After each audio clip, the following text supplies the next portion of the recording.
Hello everybody and welcome to my channel. My name is Marina from Marina Art Design, and in this video I'm going to show you how you can create custom photo frames in Canva using PowerPoint, and if you want to go extra, Inkscape.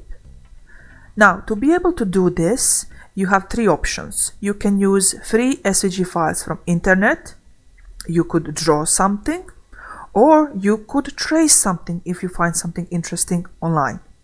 I'm going to show you the steps for each of these options. Now, step number one would be getting free SVG files from internet.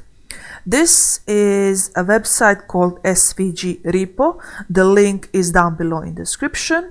And I selected a suitcase image because it could have multiple all-year usage in design. I downloaded the file as SVG and then I dragged and dropped it onto this slide. Now, the first thing I need to do here, because once I click on this suitcase, so this is an SVG file, I can scale it up and down and it's not going to get pixelated at all.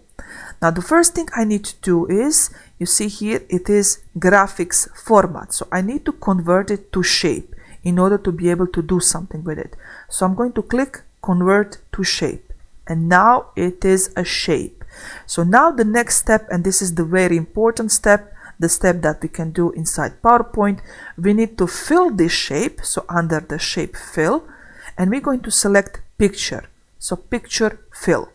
Click on this and then select any picture. It doesn't really matter, any photo that you have on your computer. It doesn't really matter. So click on picture from a file and select the image. So let's click on insert. And now, as you can see, I have this shape of a suitcase filled with that photo I just selected. So that would be almost end of everything that we need to do. So I'm going to now skip to the next option, option number 2. So this is done.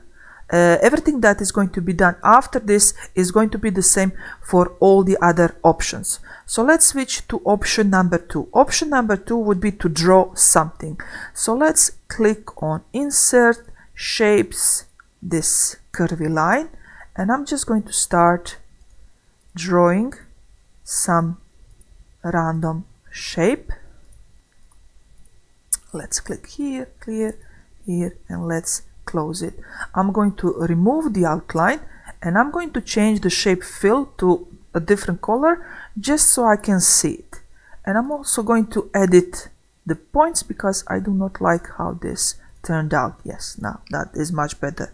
Control D to duplicate the shape. I'm going to change the fill to a different color so I can see it, and I'm just going to scale it down a little bit. Control D, make another copy, change the color. I'm changing the color just so I can see what I'm doing, and I believe this is also okay. Okay, so I have 1, 2, 3, doesn't matter, and now I'm going to fill them with photo as well. So let's fill them. Go to shape fill, picture, and select the image, this one. Now I do not have to go there again. Once I do this procedure once, I can just click F4, F4. And I'm also going to do that to this dolphin as well. And now the dolphin is also an image. Another thing you can do is you can insert, for example, a couple of shapes. Let me just first move this one here. So I have this circle. I'm going to remove the outline because I do not want outline to be present in the image. I'm going to duplicate and put it here, and I'm going to duplicate and put it here in the middle. And now what I'm going to do is I'm going to select all 3 of these. Is this in the middle? I don't think it's middle. Yeah, now it's in the middle. Select all 3. That looks good. Go to shape format and select fragment. And now I should have, yes, I have everything split.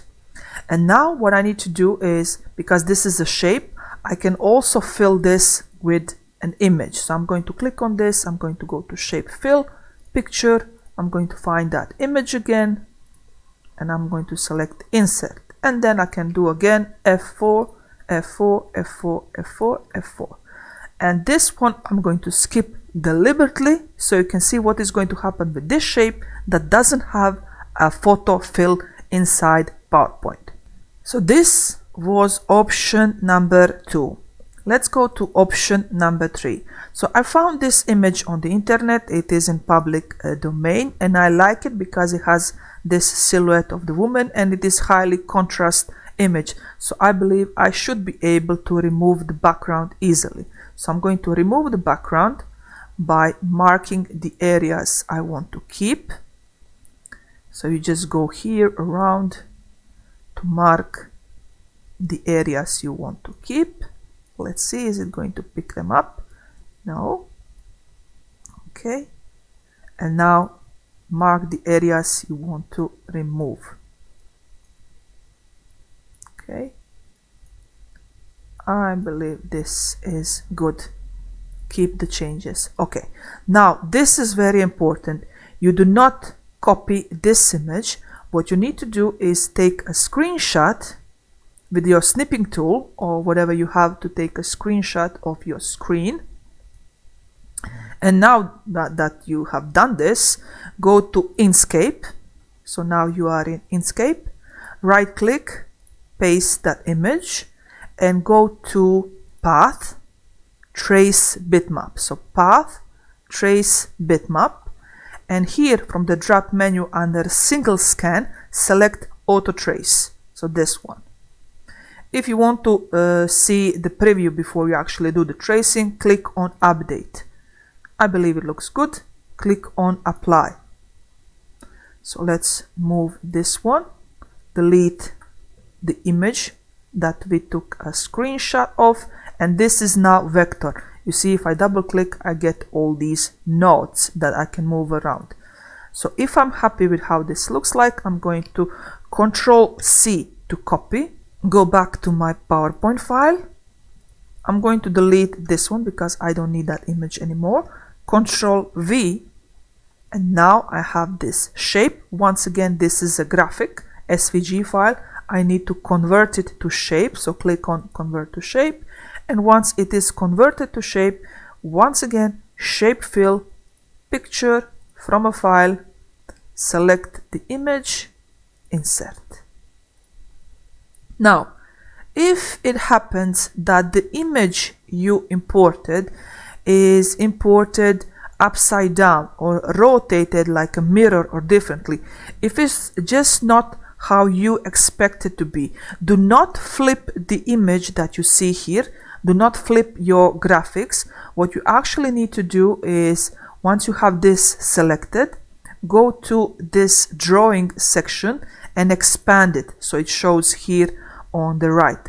Click on the bucket and click on rotate with shape. So you need to undo that. So this needs to be unchecked, and that is going to put your image here in your graphics in the correct placement. It's not going to rotate it anyway if you deselect this rotate with shape. And that was the procedure for 1, SVG from internet. Option 2, you drawing something. Of course, you can draw this in Inkscape as well, but you need to import any SVG file back into the PowerPoint because of that photo fill. That is what we need. That is why we need PowerPoint, because of this option to fill this with an image, with an actual photo. And the option number 3 was to trace something. And for this, we need Inkscape. You cannot trace inside PowerPoint. So inside of Inkscape, you trace the image and then you copy paste it into PowerPoint and fill it with the photo. Now, after you've done this, what you need to do is go to File and go to Export, Create PDF, and click Create PDF. Give it a name. Anyway, any name you want, it doesn't matter, and click Publish. Because I already tested this, it's telling me that it's already existing. I don't care. I'm going to overwrite it. And now what I need to do is I need to drag this PDF file and upload it into my Canva account. So let's switch to Canva now. So drag and drop that file into your Canva account.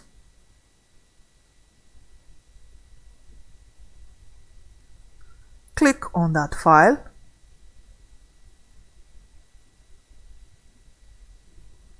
As you can see here, we have slide number 1. We don't need that, it was empty. And then we have slide number 2 with our suitcase. And look what happens if I select any image, for example this one. And now I can actually delete this as well. You see, I have a photo frame. I can actually delete this one as well. And I can drag and drop any image I want into this graphic. It's not going to distort, it's not going to get pixelated because it is a photo frame. So let's move on to the next one. So here I have plenty of these. So let's try with the flowers. Let's try with the map, and let's try with this one on the top. And let's put dolphin into something funky. Let's try this one. Okay. And of course we cannot see it because we need to move it forward. So each of these shapes is a unique photo frame. And as you can see here, you see this shape, because I did not fill it with a photo. Now I cannot do anything to it. You see, it's not going to pick up because it is not a photo frame. What I can do, because it is an SVG element, I can change its color, but that's about it. That's the only thing I can do to it. I can change its color. For all the other elements, I can go to photos and I can upload image into them. So let's do all 6, and that's it. You can move them around, and if you click delete, it's not going to delete the shape, it's going to delete the image. So now you see that you have that Canva photo frame. And the last one, we have this woman. So let's drag and drop to see what's going to happen, and let's put her inside some background. Maybe something different, and maybe something different inside.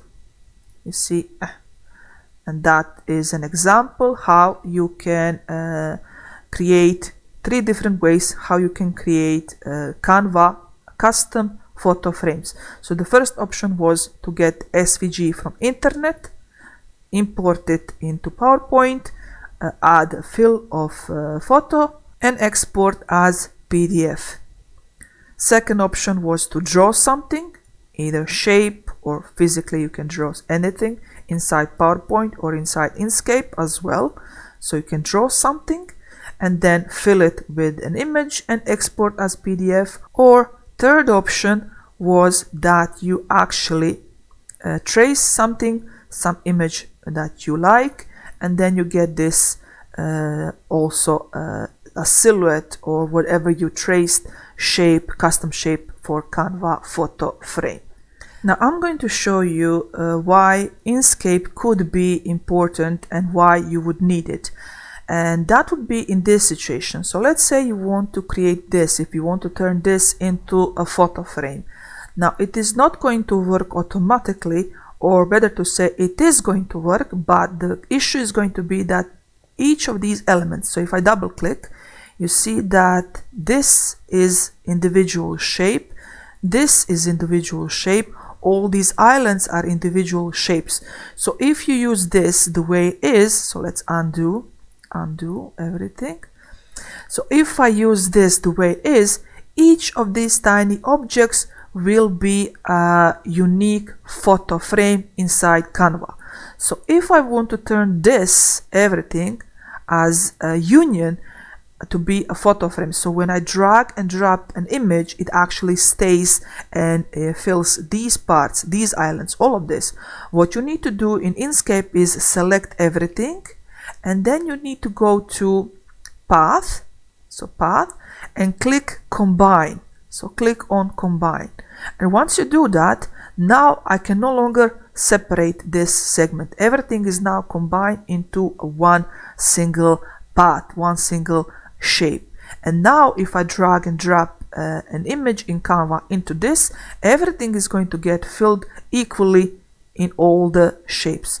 Now let me show you that on UK. So now we are back in Canva, and as you can see here, this is UK, but this is a version that was not combined.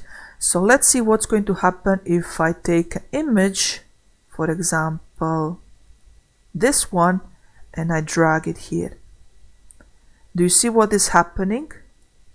So only this is actually getting filled because this is individual shape. If I ungroup this, you can see that I have multiple shapes here. I can move this around, I can move this around, and obviously if I want to fill this with a photo, all of this, I need to zoom in and I need to hover above each of these islands and objects in order to fill them with photo. So that is one of the reasons why you would need Inkscape if you have, for example, this situation where you have multiple tiny objects and one large object. You would need to unite them before you import them as SVG inside PowerPoint. And after you perform that union, that combo, what will happen is when you drag, you see now everything, all the islands, everything is getting filled with the same image. And if you double click on the image, you can also scale it down. You can move the pattern around until you find the best position. So let me just try this one. You see how cool this looks. You can use this as a sublimation. You can add this to your sublimation designs. You have this one. Let's see how this one looks like. So this is. So you can add this as an additional element to your design. This can also be a main feature of your design. Oh, this one is looking great. Let's undo all of this. Let me do something else. And let me shrink this down, put it here, and let's duplicate this one. Let's make a couple of these. Duplicate. So I have all of these here. Let's move them around, and now let's fill them so we can see everything at the same time. So we have chart here and this one. Okay, as you can see, there are no limits. Whatever you want to do now, whatever it is the occasion, let's delete this one. Whatever it is occasion, now you can use Canva to fill it and use it in your projects. And that's it. If you have any questions, ask me down below in the comments. If you want me to add more explanation, if something was not clear, if it was too fast or too slow, please give your suggestions down below. And until next video, I'll see you down below in the comments. Stay safe, everybody. Bye.